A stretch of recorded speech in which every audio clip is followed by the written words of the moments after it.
Praise the Lord. Maranatha திருச்சபையின் சார்பாக உங்களுக்கு என் அன்பின் வாழ்த்துக்கள்.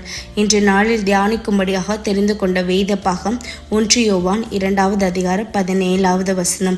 தேவனுடைய சித்தத்தின்படி செய்கிறவனோ நிலைத்திருப்பான். இயேசு கிறிஸ்து பூமிக்கு வந்த நோக்கமே தேவ சித்தத்தை எப்படி நிறைவேற்றுவது என நமக்கு போதிக்கும்படியாக வந்தார் என்று வேதம் நமக்கு கூறுகிறது. எபிரேயர் 10வது அதிகாரம் 7வது வசனத்தில், தேவனே உம்முடைய சித்தத்தின்படி செய்ய இதோ வருகிறேன். யோவான் 4:34, 6:38, நான் என்னை அனுப்பினவருடைய சித்தத்தின்படி செய்து அவருடைய கிரியை முடிப்பதே என்னுடைய போஷணமாய் இருக்கிறது என்று பல முறை இயேசு கூறியிருக்கிறார். தேவனுடைய சித்தத்தை அறிய முடியுமா? அப்போஸ்தலனாகிய பவுல் எபேசியர் 1வது அதிகாரம் 10வது வசனத்தில் தமக்குள்ளே தீர்மானித்திருந்த தம்முடைய தயவுள்ள சித்தத்தின் இரகசியத்தை எனக்கு அறிவித்தார் என்று சொல்லுகிறார். அவருடைய சித்தத்தை அறிவது எப்படி? 1 ரோமர் 12வது அதிகாரம் 1-2, நீங்கள் உங்கள் சரீரங்களை பரிசுத்தமும் தேவனுக்கு பிரியமுமான ஜீவ பலியாக ஒப்புக்கொடுக்க வேண்டும் என்று தேவனுடைய இரக்கங்களை முன்னிட்டு உங்களை வேண்டிக் கொள்கிறேன். இதுவே நீங்கள் செய்யத்தக்க புத்தியுள்ள ஆராதனை. நீங்கள் இந்த பிரபஞ்சத்திற்கு ஒத்த வேஷம் தெரியாமல் தேவனுடைய நன்மையும் பிரியமும் பரிபூரணமான சித்தம் இன்னதென்று பகுத்தறியத்தக்கதாக உங்கள் மனம் புதிதாகிறதினாலே மறுரூபமாகுங்கள். இந்த உலகத்திற்கு ஒத்த வேஷம் தரிக்கக்கூடாது. ஓய்வு நாளில் மட்டும் ஆலயத்துக்கு போகவும் மற்ற நாளில் உலக மனுஷர்கள் போல வாழக்கூடாது. ஒருவன் உலகத்தில் அன்பு கூர்ந்தால் அவனிடத்தில் பிதாவின் அன்பில்லை. நான் இந்த உலகத்தான் அல்லாதது போல் நீங்களும் இந்த உலகத்தார் அல்ல என்று இயேசு கூறினார். தேவனுடைய சித்தம் அறிந்து கொள்ள வேறுபாட்டின் ஜீவியம் அவசியம். நாம் தினமும் தேவனுடைய வசனத்தை தியானிக்கணும். சங்கீதம் 1:1-2, அவன் நீர்க்கால்களின் ஓரமாய் நடப்பட்டு தன் காலத்தில் தன் கனியை தந்து இலையுதிராதிருக்கிற மரத்தை போல் இருப்பான். 2வது, ஜெபிக்க வேண்டும். இயேசு பிதாவை நோக்கி ஜெபித்தார். தானியேல் ஒரு நாளைக்கு 3 முறை ஜெபித்தான்.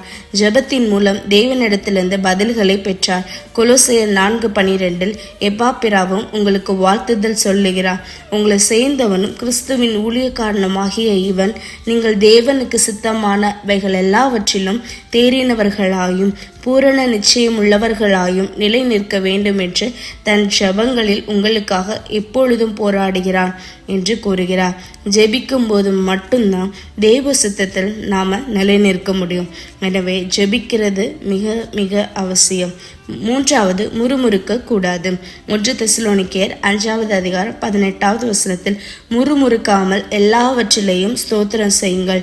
அப்படி செய்வதே கிறிஸ்து இயேசுவுக்குள் உங்களை குறித்து தேவனுடைய சித்தமாய் இருக்கிறது என்று வேதம் கூறுகிறது. முறுமுறுக்கிறது தேவனுக்கு பிரியமில்லாத காரியம். ஒரு ஆவிக்குரிய மனிதனோட வாழ்க்கையில் என்ன நடந்தாலும் ஸ்தோத்திரம் செய்யும். தேவனுடைய நாம மகிமைப்படும். அதுதான் தேவ சித்தம் செய்வது ஆகும். பிரியமான தெய்வ பிள்ளைகளே, ஆண்டவர் இந்த நாளிலும் கூட தெய்வ சித்தத்தை அறிய நம்மோடு பேசுகிறார். நாம் இந்த உலகத்திற்குரிய ஒத்த விஷயம் தெரியாமல் தேவனோட அண்டி ஜீவிக்கணும். வேத வசனங்களை தியானிக்கும் போது தேவன் நம்மோடு இடைப்படுவார். நம்முடைய வாழ்வில் கஷ்டம் போராட்டம் என்ன நடந்தாலும் யோபு பக்தனை போல முறுமுறுக்காமல் எல்லாவற்றையும் குறித்து ஸ்தோத்திரம் செய்து மற்றவர்களுக்கு மாதிரியாக நாம் வாழ முடியும். கிறிஸ்தவனுடைய வாழ்க்கையில் வேத வாசிப்பது ஜெபிப்பது தலையாய கடமையாகும். ஜெபிக்கும் போது நம்மை குறித்து தெய்வ சித்தத்தை சொப்பனத்திலோ தீர்க்க தரிசனத்திலோ வேறொரு நபர் மூலமாகவும் ஆண்டவர் நமக்கு வெளிப்படுத்துவார். தெய்வ சித்தத்தை அறிவோம், அதன்படி நடப்போம். நிச்சயமாகவே அவர் சித்தத்தின்படி நடக்கிறவர்களை அதிகமாய் ஆசீர்வதிப்பாராக. ஆமேன். ஜெபம். எங்களை நேசித்து வழி நடத்துகிற நல்ல தகப்பனே, இந்த நாளை ஆசீர்வதித்து தந்ததுக்காக நன்றி அப்பா. இந்த நாளில் தெய்வ சித்தத்தை பற்றி கற்றுக்கொண்டோம் அப்பா. உலக ஆசைகளிலும் மாயைகளிலும் சிக்கிடாதபடி தெய்வ சித்தமே செய்து வெற்றியுள்ள வாழ்க்கை வாழ எங்களுக்கு உதவி செய்யுங்க. உங்கள் சித்தத்தின்படி எங்களை வழி நடத்துங்க.